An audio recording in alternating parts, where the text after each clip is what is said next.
Welcome new and old to Apex Season 16, and with the new changes to the Apex sandbox, both weapon changes and legend changes, you're gonna need some better settings to compete. And for those of you who genuinely don't know how ALC settings work or how to set them at all, I think I have an alternative for you. To begin with settings, you want your interact prompt style to be compact. We don't want a default because if you've been playing the game for a very long time, you don't need this much information. Putting it on compact ensures that all of the compact prompts are small and it won't take up too much of your screen. Button hits on or off, that's up to you. Damage numbers, you have the option between off, stacking, floating, or both.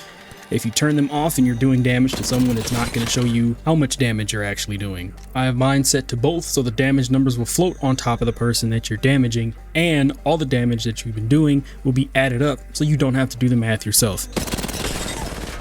Ping opacity down is self-preference. Pause the video if needed.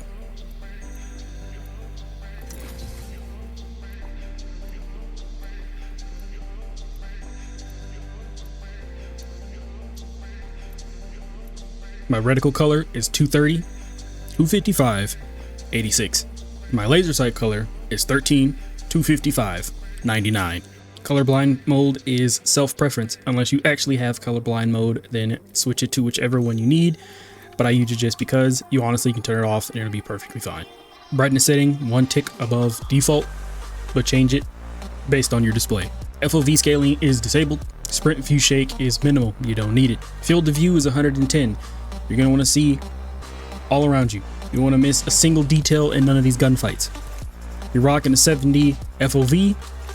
You're not going to be seeing anything at all. This is way too zoomed in. 110 is recommended for individuals who are at least arm lengths away from their display. If you're playing on a 50-inch TV or you're more than an arm's length away, 5 to 10 feet, then I recommend turning down your FOV. But if you have a chance, turn all the way up to 110. Audio, 65 for master volume, 55 for sound effects. 16 for dialogue, it's loud enough for you to hear it. Music volume, you don't need it. Lobby music volume, you definitely don't need it unless you want to listen to music while you're in the lobby.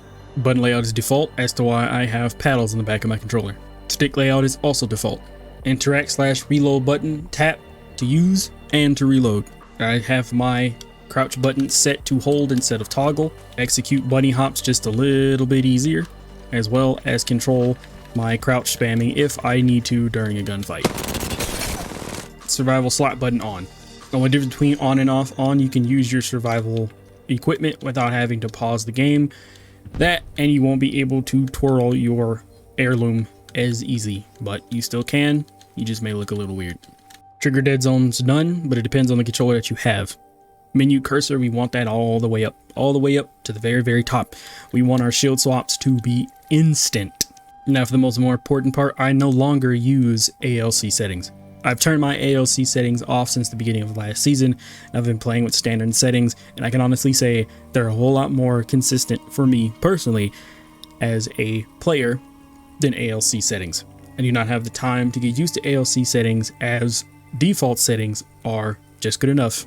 My look sensitivity is 4. My look ADS sensitivity is 3. Peroptic settings is on.